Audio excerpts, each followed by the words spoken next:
Hello, welcome back to the reading of the poem of the Man God, written by Maria Valtorta, Volume 2. Chapter 231, Part 2.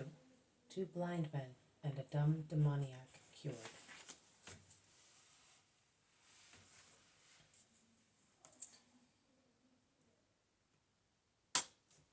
But while they are eating roast fish, some blind men arrive who had already implored Jesus on the road. They now repeat their prayer. Jesus, Son of David, have mercy on us.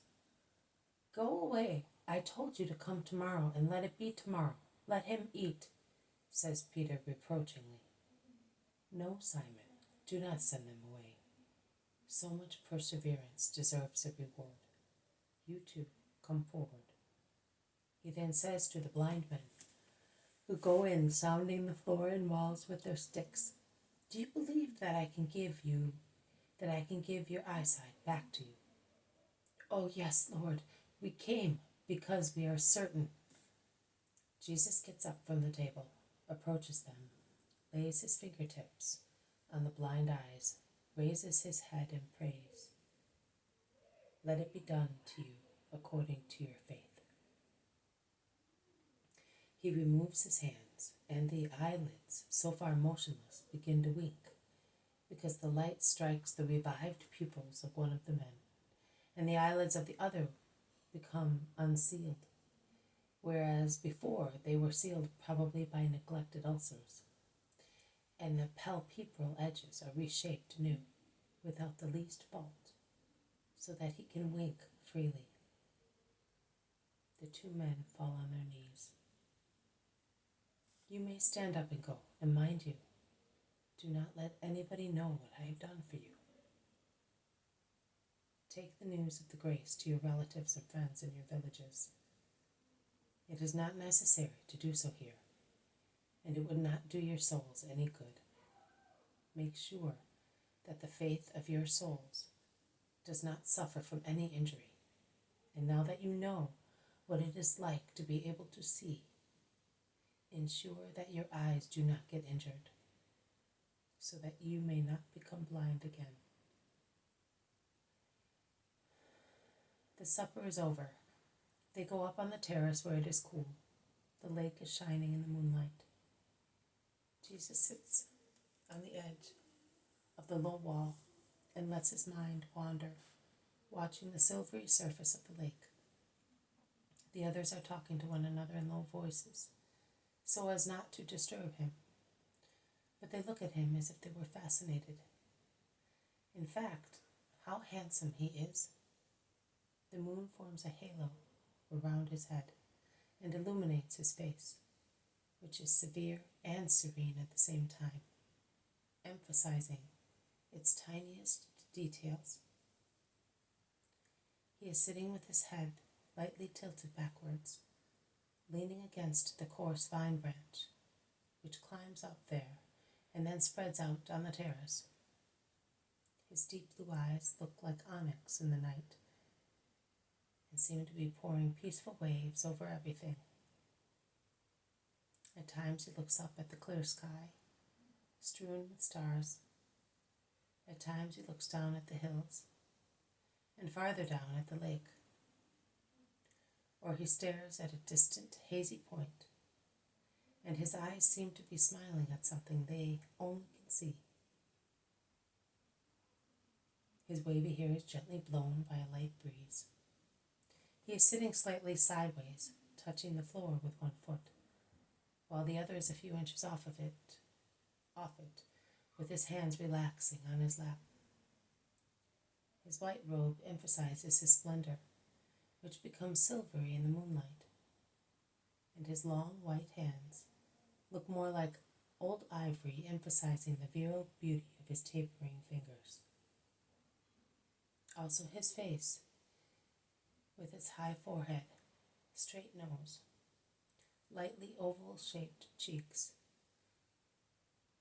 and its pale copper beard, looks like old ivory without the pinkish nuance visible during the day on the upper part of his cheeks.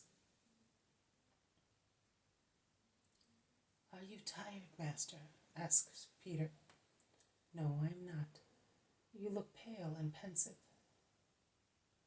I was thinking, but I do not think I am paler than usual.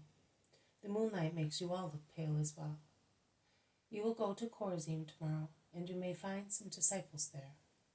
Speak to them, and remember to be back here at Vesper. I will be preaching near the torrent. How lovely! We shall tell the people of Chorazim. On our way back, we met Martha and Marcella. Did they come here? Asks Andrew. Yes, they did. There was a lot of talk at Magdala about Mary, who does not go out any more and has no more parties. We had a rest in the house of the same woman as last time. Benjamin told me that when he feels inclined to be naughty, he thinks of you and of me. You may as well say so, James, says the Iscariot. He did not say so, but he meant it when he said, I do not want to be handsome, but I want to be naughty. And he cast me a side glance. He cannot stand me. A dislike of no importance, Judas. Forget about it, says Jesus. Yes, Master. But it is annoying that... Is the Master here? Someone shouts from the street. Yes, he is. But what do you want now? Is the day not long enough for you? Is this a decent hour to disturb poor pilgrims? Come back tomorrow, orders Peter. The trouble is that we have a dumb demoniac with us, and he escaped 3 times on the way. Had it not been for that, we would have arrived earlier. Be good. Before long, when the moon is high in the sky, he will begin to howl louder and will frighten the village. Look how he is struggling already. Jesus goes to the other side of the terrace and leans out over the low wall. The apostles do likewise. A row of faces bending over a crowd of people looking up at them. In the middle, moving about and howling like a chained bear or a wolf, there is a man with his wrists tied together, so that he may not escape. He howls while moving about restlessly, as if he were looking for something on the ground. When he looks up and meets Jesus' eyes, he utters a beastly cry, an inarticulate howl, and tries to run away. The crowds, almost all the adults of Capernaum are there, move aside, frightened. Come, for goodness sake, he is starting all over again. I am coming at once. And Jesus runs downstairs and goes in front of the poor wretch, who is more agitated than ever. Go out of him. I want it. The howling fades into one word. Peace. Yes, peace. Peace to you now that you are freed. The crowd shout for wonder, seeing the sudden change from fury to calm, from being possessed to freedom, from dumbness to speech. How did you know that I was here? At Nazareth, they said to us, he is at Capernaum.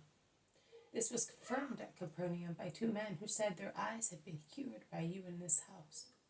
That is true, it is very true. They told us as well, many shout, and they remark, such things have never been seen in Israel before. If he were not helped by Beelzebub, he would not do them, sneer the Pharisees at Capernaum. Simon, however, is not amongst them. Help or not help, I have been cured, and so were the blind men. You would not be able to do it, notwithstanding your great prayers, retorts the cured dumb demoniac, and he kisses Jesus' robe. The Master does not reply to the Pharisees. He simply dismisses the crowd, saying, Peace be with you. And he asks the cured man and those who accompanied him to stay, and offers them hospitality in the room upstairs, so that they may rest until the following morning. Jesus says, You will put here the parable of the lost sheep, which you had on the 12th of August, 1944. Thank you for listening. I will see you tomorrow. This has been a reading from the poem of the Man God, written by Maria Valtorta, Volume 2, Chapter 231, Part 2, 2 blind men and a dumb demoniac cured. Thank you for listening. I will see you tomorrow. May God bless you, and may peace be with you.